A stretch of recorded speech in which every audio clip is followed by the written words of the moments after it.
All right, we good? Welcome. It's time to start. That's what you do when you're taping, huh? So let's start with the gong. She likes that. I'd like to welcome everyone to tonight's Spirit of Life broadcast. My name is Dr. Doug Kelley. Good to have everyone here, not only in the live audience, but also in the broadcast audience. Tonight we've got some good topics to go over. We have a guest speaker, Dr. Rob Avery, who will be joining us from England via Skype, and I'll tell you a little bit more about that in a moment. The Spirit of Life weekly service and educational program is part of the International Church of Metaphysical Humanism. Our mission is to explore and empower the human spirit as well as to explore science and spirituality. In addition to this weekly service, we also have several other educational programs. One of them is empoweredrecovery.com, which offers help for friends and family of alcoholics and addicts. Paranexus.org is an association of anomalous researchers. And we have the Metaphysicsinstitute.org, which is one of our schools where you can earn your bachelor's, master's, and doctoral degree in metaphysics in a variety of specializations, including spiritual counseling, life coaching, holistic healing, ufology, and several others. And then we also have ICHSworld.org, which offers standalone courses primarily in the area of metaphysics. So tonight's program, I'm going to be covering the topics of what is metaphysics and what is metaphysical humanism. It should be interesting. The second topic, as I had mentioned just a moment ago, from Dr. Rob Avery. He will be talking on thinking for yourself regarding unexplained phenomena. And of course, he'll be coming to us from England. And then the last part of the program, as we've been doing recently, is the Enspirit Open Forum, where you can share experiences, stories that of paying it forward. You can share impressions, psychic impressions. We can do inner oracle card readings for you as well. And this includes those of you who are watching the live broadcast. If you would like an inner oracle card reading, you can simply type that in the chat with your name, and that will be relayed to us, and we'll do the reading. Before we go too much further, I pulled a random card from the deck. This is the inner oracle cards. This is card number 1. Interestingly, it says perfection. So keep that thought in your mind as we go through the information tonight. Perfection. You are perfect just the way you are. As long as you're striving to be better tomorrow than you were yesterday, you're perfect. You're nobody else more perfect at being you than you are. So keep that in mind. Perfection. All right, let's get into my topic, which is what is metaphysics and metaphysical humanism. Let's start with what is metaphysics.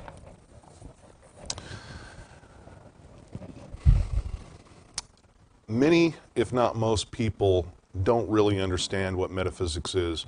Unless you've been around it, you probably wouldn't. A lot of people have an idea that it has something to do with the occult or devil worship or, a bunch of witches and warlocks dancing naked around a fire at night in the full moon or something like that. They have all kinds of concepts of what metaphysics is. But metaphysics is really none of those things. Now, those things might fall into the field of metaphysics in some, far out way, but that's not really what metaphysics is. The dictionary defines metaphysics as the branch of philosophy that examines the nature of reality, including the relationship between mind and matter, substance and attribute, fact and value. The prefix meta before physics means beyond. So if you think of physics, we know what physics is. It's physical laws, the science of physics and all that. Well, metaphysics is the study beyond physics. So it really has to do more with the existential, but I'll go into that in just a moment.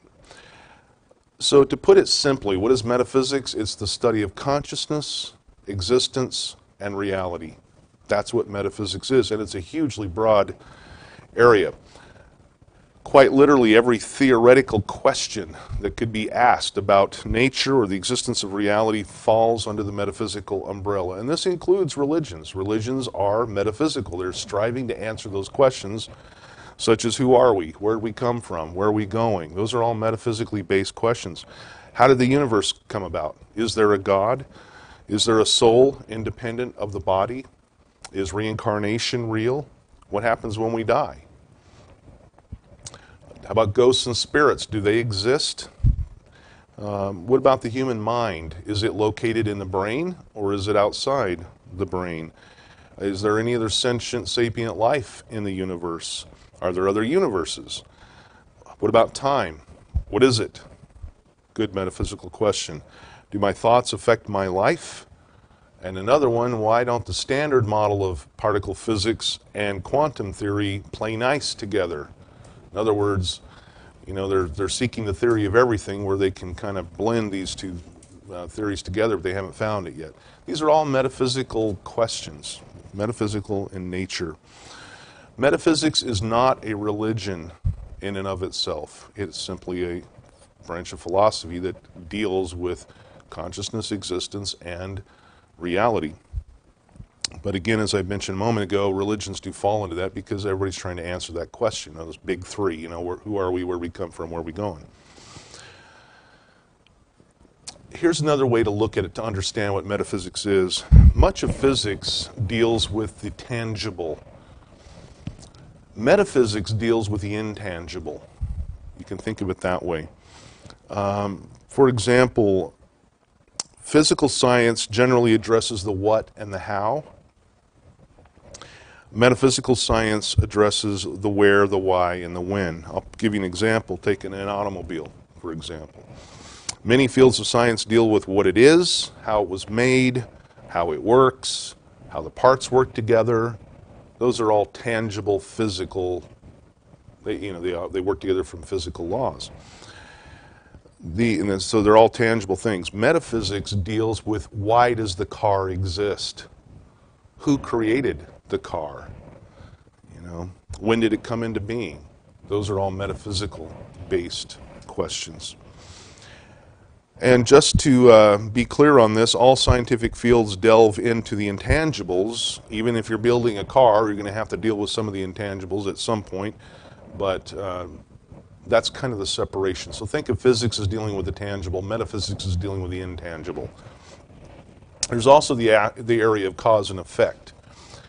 Big metaphysics topic, causal actions, cause and effect. Essentially that means that for something to change or to be affected, it must be acted upon or caused by something else.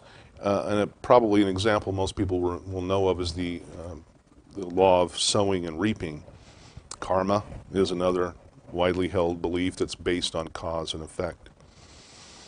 So metaphysics really involves a huge number of fields. It's basically in everything. It's not the occult, although the occult would fall into it. It's really about understanding who we are, about life, about the nature of things. So now that we have a better idea of what metaphysics is, let's get into what is metaphysical humanism. Well, let's talk about humanism. What is it?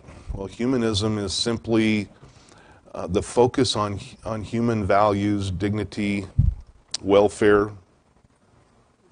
It's about humans. It's really all, it's not a tough word to understand. Humanism is about human beings. A humanist is somebody who focuses on human beings. That's the primary focus. So metaphysical humanism really has to do with understanding more about human nature, about the human condition. Who are we? Why are we this way? You know, we see all kinds of things going on in the world. Why are those happening? Why are people so involved in tribal warfare and on and on? I mean, it just goes on and on. So metaphysical humanism is about people. It's about humanity. Metaphysical humanism is grounded, it's objective, it's reasonable, it's open-minded, it's empowering, it's pantheistic in nature. What does that mean? Simply means that we don't worship a god, we don't believe in any gods, we believe in the divine energy that exists in all living things. Whether a god exists, a creator exists or not, we don't know. Nobody knows. But it's neither here nor there because they're not here. They're not involved in humanity. So I guess that's kind of a deist point of view, but it doesn't really matter. So we're pantheistic. Metaphysical humanism is a dynamic way of life that is liberating. No longer are people enslaved to demoralizing religious doctrines such as the idea that you are a sinner, that you need to be saved, that you're imperfect, and that you're flawed. We just don't do that stuff. You see, metaphysical humanism promotes a human-centered spiritual philosophy, not a God-centered spiritual philosophy. No longer are people enslaved to emotional blackmail, such as being punished in some kind of a hellfire if you don't conform to someone else's ideas of how you should behave. When you put it in those terms, it's kind of enlightening. Metaphysical humanism focuses on all that's good about humanity, and thus it discourages harmful behavior and unhealthy self-concepts because it empowers people. By the same token, we're real-life human beings, too. We understand what's going on in the world. We see the misery that can be there, the hatred, the killing, the intolerance. We understand, but we have hope. We're optimistic that humanity will continue to evolve to the next level. And that's part of our job, is to be part of that, to help raise the vibrational level of this planet. And how do you do that? Well, you do it by doing the things that metaphysical humanists do, which I'm going to get to in just a sec here. So, a metaphysical humanist is someone who treats others with honor, respect, and dignity as equals, seeks opportunities to pay it forward in meaningful ways, empowers and builds others up whenever an opportunity presents itself.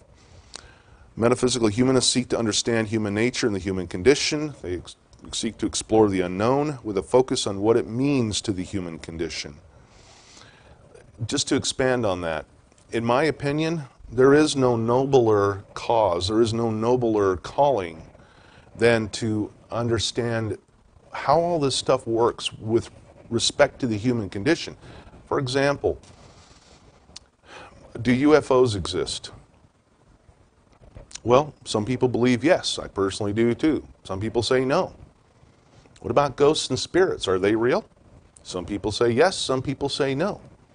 You want to know the cool thing about it? Regardless of what you believe, to study those things, to look for answers, and I'm talking about down-to-earth, grounded answers to the extent we can do that, to really search that and understand that. Do you think that whether, let me rephrase it, whether UFOs, ghosts, aliens, all that stuff exists or not, it would have a huge impact on the human condition, don't you think? I mean, one of the reasons they won't allow disclosure in this country, or probably any others, is because they're afraid that people will go ape. I was going to say bat something crazy, but I don't want to do that. You know, people will, you know, basically civilization will fall. You know, people will freak out, religions will collapse, everything will go to that fiery place that they talk about named hell. But I wouldn't want to say hell on a broadcast, because that would be bad. So, here's the point.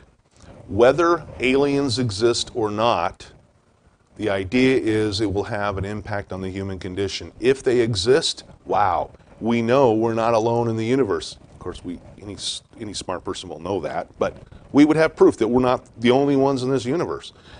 If they don't exist, won't that tell us something about who we are? You know, if in fact there is no life in this universe yet, maybe we're the first. Would that not tell us something about who we are? It sure would. What about ghosts and spirits?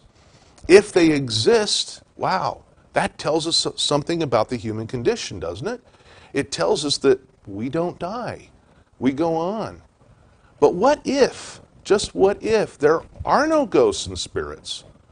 Does that not also tell us something, albeit a little more negative, a little less hopeful? It does. So, regardless of the outcome, the search for answers is one of the noblest callings there are, because it impacts the human condition. Now, metaphysical humanism, is it a religion? The answer is yes, it is a bona fide religion for legal purposes, as valid as any other religion there is. But it's more of a healthy spiritual philosophy, and as I said, among the noblest of callings, because it believes in humanity and focuses on solutions. Metaphysical humanism provides a common and healthy platform where people of like mind can join together in making a positive difference in our world. Now let that one slowly simmer for a moment. Metaphysical humanism provides a positive, a healthy platform where people of like mind can get together and make a positive difference on this planet, at least within their sphere of influence. And I'm going to expand on that as I go here. The other cool thing about metaphysical humanism is it gives a positive direction for people in their lives. And that will become apparent with this next question. What exactly do metaphysical humanists do? Good question, isn't it? And that was a question that I thought long and hard about. What do we do? Well, in order to understand that, you got to almost ask, okay, well, let's take some other religion at random. What do they do? Well, you've got Christian religions. They go to church if they're good Christians, I guess. Some of them, comparatively few, but there's quite a few that do it, will help the homeless, feed the homeless, help people out. And there are, of course, a lot of people who do that on an individual basis, and I'm not taking anything away from them. That's good work. What about Jehovah's Witnesses? What if you're a witness? What do? You go knock on doors.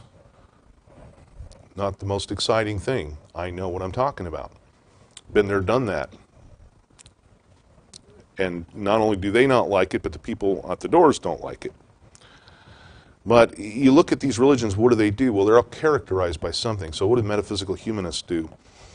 Metaphysical humanists are active, not passive. We pay it forward in many ways, but especially in meaningful ways. So the primary work of metaphysical humanists is to pay it forward, to lighten the load, to help people around us, but looking for meaningful ways to do that. Yes, you can hold a door. Yes, you can smile. Those are all good things. But can we help somebody who needs it, who can't help themselves? If we look for those opportunities, we'll find them. You know, maybe somebody's short of change in the checkout stand, checkout line. You help them if you can. That's just one idea. There's a zillion of them. How we can help others and lighten the load. Remember, I've said this before, one of the greatest gifts we can give anybody is just a good word, the gift of encouragement, because so many people are just discouraged. Life can do that to us. We've all been there. If we just smile and give them a good word, I mean, you can be encouraging to somebody by saying good morning. You can say, morning. Well, that's not very encouraging, is it?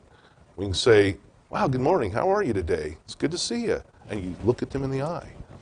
That's upbuilding. That's not hard to do. And it empowers other people, because that's what metaphysical humanists do. We do no harm, we do right. If everyone was focused on that, wouldn't the world be a much better, happier place? It really would. And it's healthy, because we're not telling you got to convert. We're not telling you got to believe in something that could be far-fetched. All we're saying is, be a real life human being. Lighten the load of someone. Help others out. Okay. That's easy, isn't it? You don't have to do a whole lot. You don't have to do the things that many other religions require. Just be a good person. Really. Another question, how is the International Church of Metaphysical Humanism funded? Well, it's funded primarily by our two schools.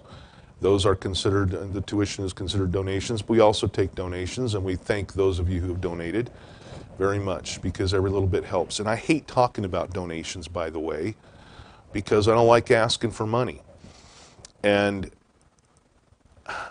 by the same token, one very real fact in this world is that for this organization to grow and spread around the world, it takes resources. If I was independently wealthy, I'd throw every penny at it. Unfortunately, I'm not. That's why we depend on donations and the tuition at school. So if you want to donate to the church, enroll in our schools. Take a course, take a class. You get something for it, we get a donation, and we can continue to grow. And we are growing. We're growing very nicely.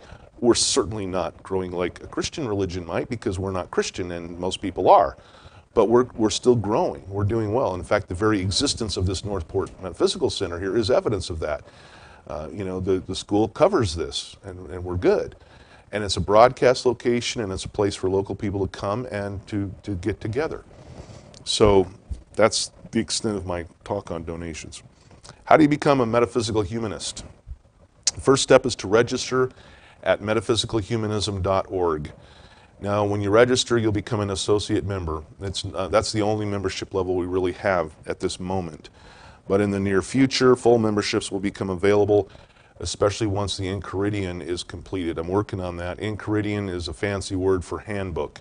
It will become the book of metaphysical humanism, but it will be called the Enchiridion. So once that's done and the full memberships are developed and firmly established in terms of their criteria, then we will make them available for anyone who wants to apply for that. But you can still register at metaphysicalhumanism.org. And then once you do what metaphysical humanists do. Lighten the load, pay it forward in meaningful ways. And you know, as we do that, you want to know who benefits the most from it?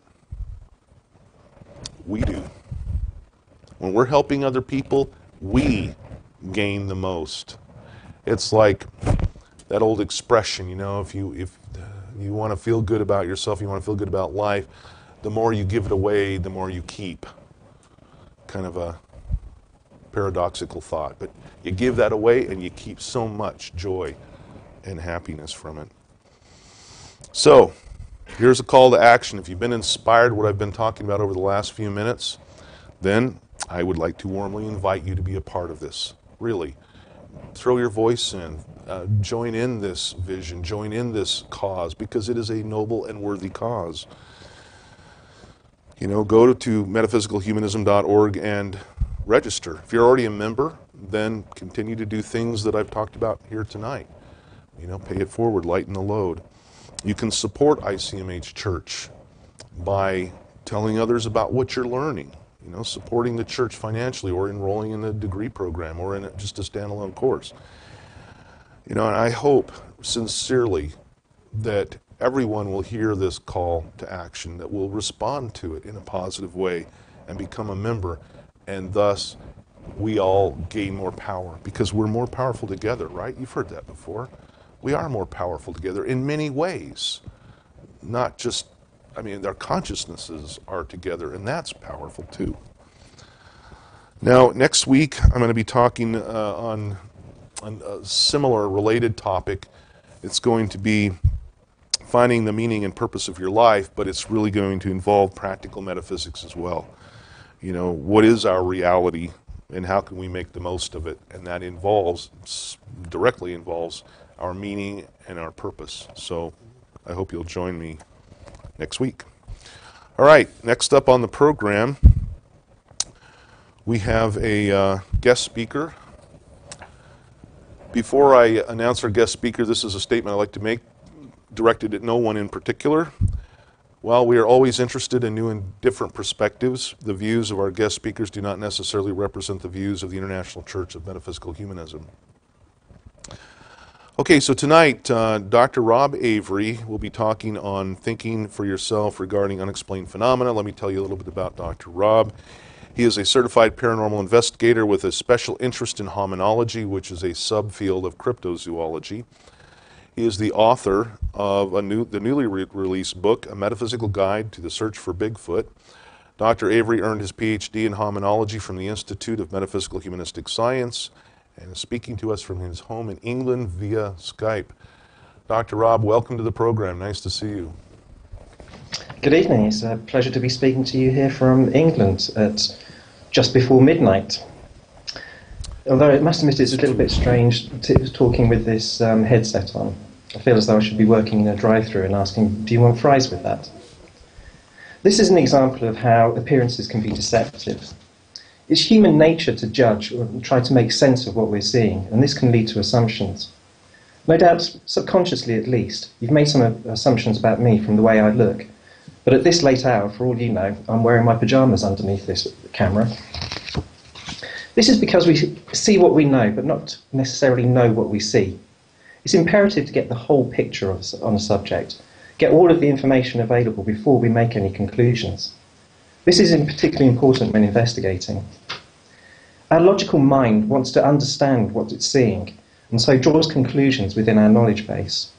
This is a safety mechanism of sorts. The unknown presents a danger, and so by assigning meaning to something, it alleviates the problem or heightens awareness of it. Knowledge is power. When we increase our knowledge, our perceptions change.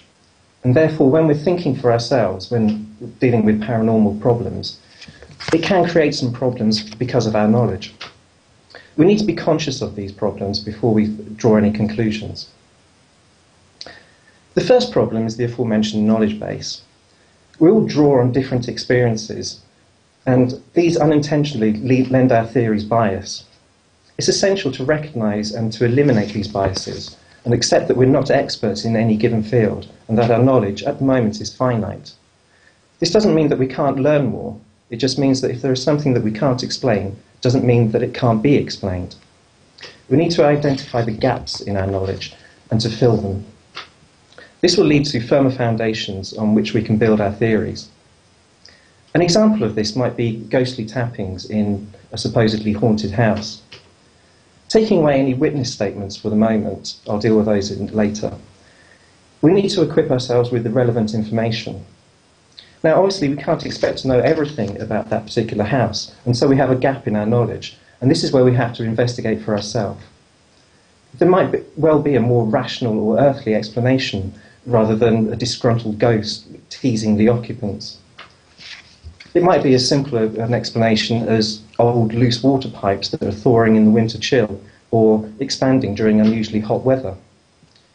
The problem is that if we take someone else's assessment of the situation and don't think for ourselves, we may miss crucial information. Our minds in this way are perhaps subliminally being trained, which leads to a second problem with making our own decisions. How many times have you seen a picture in a newspaper or online where somebody says, "Doesn't this look like something?" This is a form of pareidolia, where random or vague stimuli are being translated by our brains into something significant. Our logical mind is reformulating the data into something that we can understand. The problem is that this is a form of control. Someone else is telling us what we are supposed to be seeing, and so therefore not allowing us to think for ourselves. Our knowledge base has been subtly changed, and next time we'll automatically be looking for something because the connection has already been made once. Without rewiring, we may look at clouds and say, oh, there's a human face or an animal, because this is what we've been told to expect. And so the danger is that we're not looking at something impartially, but through somebody else's bias. The third point here is belief. Perhaps you want a situation to be true or not. You might want to debunk it for whatever reason. But what you want and what you get are not necessarily the same thing. It's very easy to get blinded by belief and project our own desires onto a particular situation, and thus clouding our judgment. So rather than standing back and looking logically at something and analysing the data, it's very simple to decide that this is our eureka moment, or even worse, just dismiss it because it doesn't particularly conform to what we believe. My personal area of interest is Bigfoot, and the internet is awash with various claims of evidence and proof and so on, but quite often the data is dubious at best. There are various researchers that spend hours in the field filming everything, but have never actually seen the animal. And yet, when they get home and start analysing their films, they find that Sasquatch is everywhere. They take stills from the films and use software to enhance it, but they end up with blob squatches, basically blurry shadows with a suggestion of shape. Pareidolia. Even so, they're convinced that Bigfoot exists, which is fair enough, but they don't actually have the definitive evidence which they're trying to prove. This is an example of where belief can cloud judgment. Although these researchers might loudly protest otherwise, I think that if they stood back and looked honestly at what they're doing, they would accept that their evidence is perhaps not up to muster. Of course, this is easier to say, but harder to practice. So what can you do about it? The most important thing you can do is to question everything. Question yourself, other people, and the evidence. It may sound strange that you have to question yourself, but once you have a clearer understanding of what you're trying to achieve, then it makes your results more valid. Ask yourself, what's in it for me? And be brutally honest with the answer. Are you there trying to satisfy your curiosity, or do you merely harbour desires for recognition? Are you genuinely trying to push forward understanding in a particular area, or are you simply massaging your ego? Perhaps most importantly, are you really open to where the study takes you, rather than trying to prove a pet theory? By being methodical, open and grounded in your approach, you'll get better results, and these will stand up to the scrutiny. The fame, fortune and Nobel Prizes will naturally occur if you are successful, but these should always be of secondary considerations. Once you're happy that you're satisfied with the neutral topic, look at the other people involved. Just as you ask, what's in it for me? Ask, what's in it for them? Other people, especially when presenting their evidence, often have an agenda, so you need to look at their motives and identify any bias that they might have. Before looking at the evidence, look at the person that's presenting it. Look at their personality type, the type of behaviour that they have, and whatever motives they might have as well. Do they have something to promote? It might be a book or a film, or it could be just their reputation. Are they looking for recognition? Are they trying to make themselves feel more important or special than they actually are? Or are they like you and genuinely looking for answers, looking for an explanation for something that they can't explain themselves? Deciding whether a person is trying to draw attention to themselves or actually genuinely share your thirst for discovery is part of the fun and frustration of investigation. Finally, I come to the evidence. At the moment, I don't have time to go through a detailed analysis of how you would approach the topic. And anyway, each situation is unique and so requires a different approach. But if you're open-minded and not tied to a particular outcome, then your work is going to be more fruitful. 9 times out of 10, there's a natural explanation for something, but it's only possible if you're willing to accept it. I recently saw a program where there was a strange cryptid which had been filmed by a game camera. The picture itself was very compelling. It showed a black blob in the corner of a field, which could have been a Bigfoot, it could have been a gorilla, it could have been something else. It was unclear, so it needed further investigation. The team that were actually doing the analysis of the figure eventually decided, after looking through various possibilities, that it was actually a bird of prey which had swooped down, and the camera had taken a picture just at the moment when the wings were folded in, so to give the impression of a larger object. The depth of the field and just the right moment of the shutter created the effect and the confusion, but it was a grounded theory that stood up to scrutiny. Misidentification is not a crime, but taking other people's words for something without thinking for yourself perhaps should be. But then there's the 1 time out of 10 that you can't explain something. So this is the evidence that you've been looking for, right? Not necessarily so. All it means is that the explanation is beyond your current knowledge base. Someone else might have an explanation or a hypothesis. In this situation, you have to listen, assimilate and analyse. Is it plausible to you? Making your own mind up is important here, rather than just blindly agreeing with somebody or being bullied into a solution that leaves you with nagging doubts. Or you have to think for yourself. In conclusion, I'd like to say that there are no experts. An expert is simply someone who knows more about a topic, but not everything about it. A true expert always realises that there's more to learn, and this is an ongoing, organic process. Thinking for yourself with regard to paranormal phenomena means accepting that this learning curve is continuous, and it may mean a paradigm shift. Ask yourself, do you think this is true? Is it feasible? Is it logical? This will make your conclusions stronger and have more validity. There will always be naysayers. This naturally comes with the territory.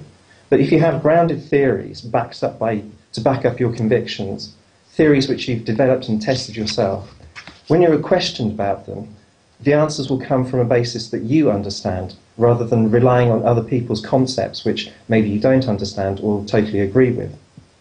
This will give you a position of strength in a contentious area. Before I ask if anybody's got any questions, I'd just like to say that if any of you are watching this on the video catch-up and you do have some questions, then please feel free to contact me through the One Planet Community website, and I'll endeavour to answer them as fully as I can. So, thank you. Do we have any questions? Anyone have any questions here? Any questions in the chat? Dr. Rob, excellent job. And before you go, I wanted to let everyone know where they can get a copy of your book. I'll show it so you can see it, and then I'll show it so they can see it. Do you have a website where it can be purchased? It's not on a website at the moment, but it's available through Amazon, so you can go through there. It's on Kindle and paperback versions. So. On Amazon.com, right? Amazon.com, yeah, or Amazon.uk, or whichever is the local Amazon. Okay. And also, in response to what you said about contacting through One Planet Community, that would apply to church members and students and so forth. If you're not part of this or don't have access to One Planet Community.com, you can email me and I'll forward it to Dr. Rob, and the email address is simply admin@icmhchurch.org. Or you could do admin@metaphysicalhumanism.org. It'll all get to me, and then I'll forward it to Dr. Rob. Thank you so much. I know it's late. What is it, after midnight or after 1 there? 10 past midnight. We got the time right in the end. Okay, good. So, well, it's better than after 1. Well, thank you for staying up better, late yes. and being part of this. Really appreciate your time. And I hope you have a good Thank you for night. inviting me to speak. Okay, thank you very much. Thank you. All right, so really appreciate that. He sent me a copy of his book all the way from across the pond, as they say.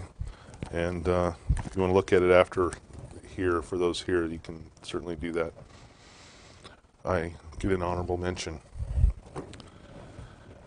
I won't say what it says. I can't believe you would say that stuff about me. Just kidding. All right, very good. Thank you, Dr. Rob. As far as announcements, speaking of oneplanetcommunity.com, if you are a ICMH church member, IMHS student, ICHS student, Empowered Recovery member, Paranexus member, you can join the oneplanetcommunity.com. If you know somebody who's a member of that, friends and family of members can also be invited to join it too. It's a great place to connect with other students, church members, and it's a cool place. I'd also like to announce that we have a new intern with us, and her name is Tina Balderrama. She is actually here tonight. She's moderating the chat room for us tonight. She's going to be doing that for us each Wednesday night because Michael's got too much to do and we needed a little heavier hand. I'm just kidding. No, she's just going to try to keep it going and answer any questions and help Michael so he doesn't have to pay attention to 78 different things at once. So we're glad to have her. She'll be continuing on with that, and she'll also be helping out in the oneplanetcommunity.com as well. So welcome to Tina. All right, I think one last announcement. It took a while for that word to finally hit on the top of my head. On May 2nd, Saturday, May 2nd, at 9 p.m. Universal Coordinating Time, Greenwich Mean Time. 9 p.m. is our spring graduation for Metaphysics Institute, IMHS. I don't think we have any students at ICHS that would qualify to graduate this time around, but they could if there were any. But it's primarily for the degree program at Metaphysics Institute. So if you are a student watching this, you can register. You need to do that in the Student Center at IMHS. So go read all the stuff about it. We had our first one last year in May, and it was on Blog Talk Radio. This one we're going to do from here. It's going to be a video presentation. No, you won't be on the camera, but I will, and Dr. Hunter will be. Speaking of whom is with us. Hi, Dr. Vicky. Thanks for showing up. Okay, next week on the program, my part is finding the meaning and purpose of your life. Dr. Hunter is going to be talking on practical numerology, and then we'll have our Enspirit open forum, which is what we're going to do right now. Okay, as usual, what we're going to do is lead into our Enspirit open forum with a meditation. So find yourself in a comfortable place. Get yourself comfortable, relax a little bit. We'll start some nice music, and we'll get into it.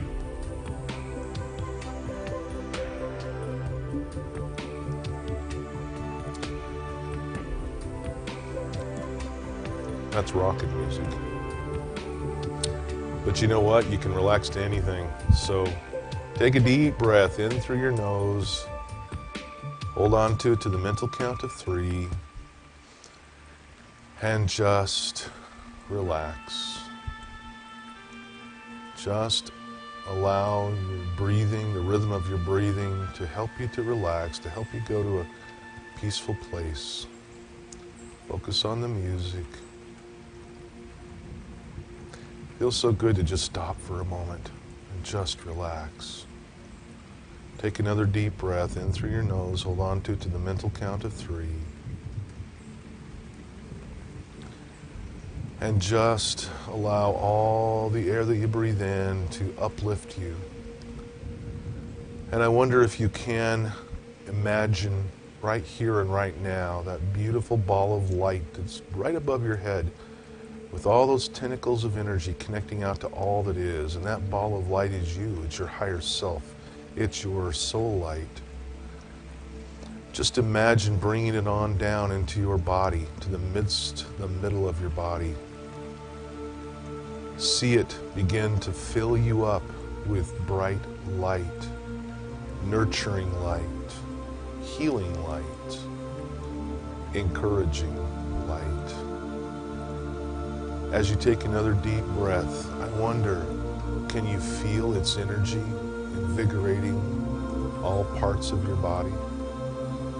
Can you feel it healing you, energizing your cells? All you have to do is direct it there, and it will. Feel it. Allow it. Take a moment to appreciate the being that is you, your perfection, your lack of flaws.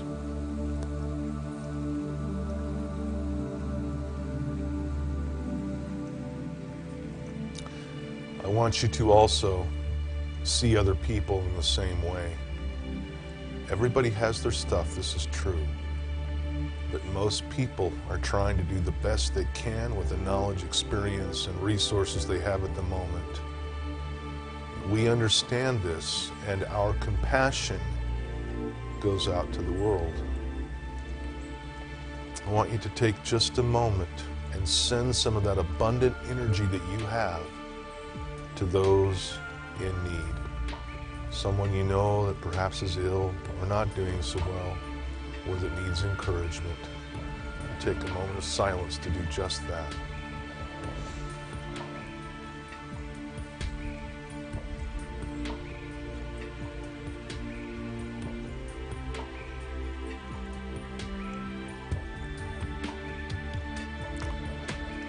All right, another deep breath, and as you do, allow that beautiful soul light of yours to take its normal position. Begin to open your eyes and come back around, and let's start our Enspirit open forum. This is a time that you can share thoughts, feelings, impressions. You can get an inner oracle card reading if you'd like, and that goes for those of you who are watching this live broadcast in the chat room. And so we'll start. Is there anybody in the chat room that wants a reading or anything? We do have a taker. Can I get the mic, son? I forgot to bring it up with me. We have a contestant here in the audience. I forgot to bring the mic. Thank you.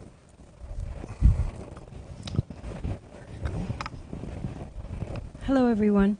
You ever notice when you see somebody in the store walking past you on the street and you go, "Hi, how are you?" and you just keep on going? And most people don't mean it. It's just something they automatically say. Well, one of the things where I work, they encourage you to say hi to each other. Everyone's equal, right from the president on down to the floor sweeper. And so we always say hi to each other and just keep on going. Well, I start saying, "Hi, how are you?" Or when somebody says it back to me and they say, "How are you today?" And I go, "Awesome, fantastic, I'm having a wonderful day." And people actually stop and they talk to you for a minute, and when you're done, you both have a big grin on your face, and it just seems to uplift me as much as it uplifts other people. So try it. You know, when you see somebody and they go, "Hi, how are you?" say, "Awesome, how are you?" And see the change, and because people don't expect you to answer like, "Yeah, hi," and keep on going. So, and just, you know, pay it forward. Let people know it's an awesome day, you're doing great, and it rubs off on others. Thank you, Phyllis. That was excellent. You can just set it down, turn it off, set it down. Excellent. It was excellent. And Dr. Vicky, I haven't let you talk, so you talk. Yeah, I just totally agree with Phyllis. It reminded me of a chap I worked with many years ago. He would come to work and he'd say the same words every morning. It was wonderful, bleep, bleep, wonderful, but it was always his tone. It was wonderful or wonderful. And, you know, it used to be a joke because we'd wonder what kind of tone he would come in with today. He was always just great fun. So when you do that, it just passes a vibe. It's just so awesome. That's good. And you know, that's an excellent, that's a way to pay it forward. That's a way to lighten the load, a way to lift, and it's easy. We, you know, we could just need to stop, you know, press the pause button, as Dr. Vicky says all the time, and just take note of our surroundings, of what's going on. Every one of those people that you work with out there, they're just like you. You know, they're thinking, well, how am I going to pay the bills? You know, do I need to go to the store before I go home? They're thinking all the same real live human being thoughts you are. And wouldn't it be nice for somebody to lighten your load? So, you know, we've all heard of the golden rule, right? Treat others like you want to be treated. It's not the best rule. The platinum rule is even better. Treat other people like they want to be treated. But you can start with the golden rule. So if you would like that, why not give it a shot? Anybody in the chat? Okay, we got...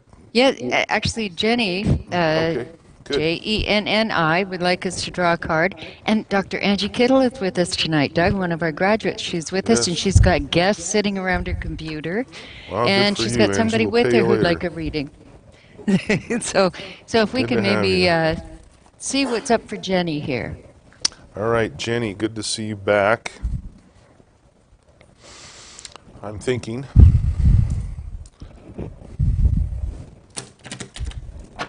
They were already kind of shuffled. So, a card.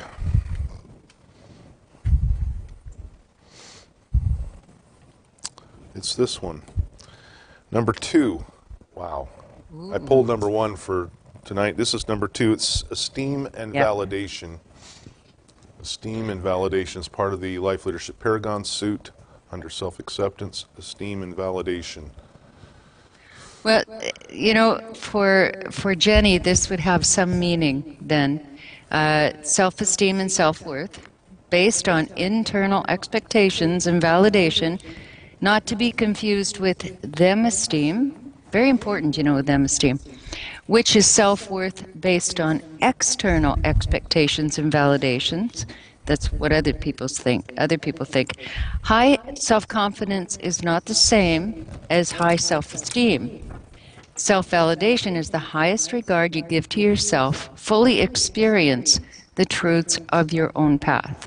Now, it may be, as I might have a sense here, it may be that Jenny is encountering a situation or a day, some people just have a day of it, where, you know, you check in with yourself and you're checking in, you know, about who you are and how you feel about yourself, and not needing to be validated by other people because they might be contrary to you. So that might be a little message there. I hope that resonates with and that can be her. One side of that. It means you have good self-esteem, or you could improve on it. All right? Absolutely. You know, Dr. Angie also has a friend named Beth with her And Beth would like us to pick a card. I will do that. Got a tickle in my throat. Somebody talking too much around here. Okay. Zach is right here. Beth. Number 17, reinvention. Under the existential suit. Number 17. I love that card. Reinvention. Nothing is more powerful or transformative than self-reinvention, resulting in a personal identity foundation shift. Really important here. Far-reaching and profound, such a personal reinvention shifts the foundation of your self-concept from external to internal. Like, and understand, it's not outside yourself, it's inside the self. Which in turn is vital to your future success and happiness. Re-examine your core values, ensuring they are healthy. Answer the questions. What do I call a good day? And what else in my life should be reinvented? You know, and this is something that we're constantly doing, constantly. So it's not like, oh, I'll reinvent myself today and then I'm fixed. You know, well, fixed from what? I mean, and what constitutes fixed? Because then we're back to perfection. You know, what is perfection? And I have to read this one for everybody. Always remember that you're perfect just as you are, a perfect work in progress, which fits the reinvention, right? That's our card of today. Today is a reflection of past choices, and tomorrow is changeable by choices made today. This card may indicate that a situation is either perfect or not perfect for you. Embrace all mistakes as they are vital to your growth while striving for a better future. Reflect to see what contributes to your perfect journey and move forward gracefully. So in the reinvention, know that that is a state of perfection because you're constantly growing. I love that. Good tie-in. That's good. All right. Yeah. There you go, Beth. Do we have another one, Vicki? Yes.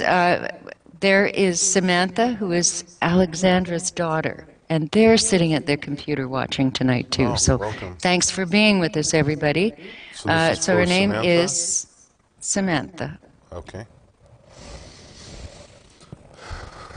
Then the one that for Samantha is this one right here.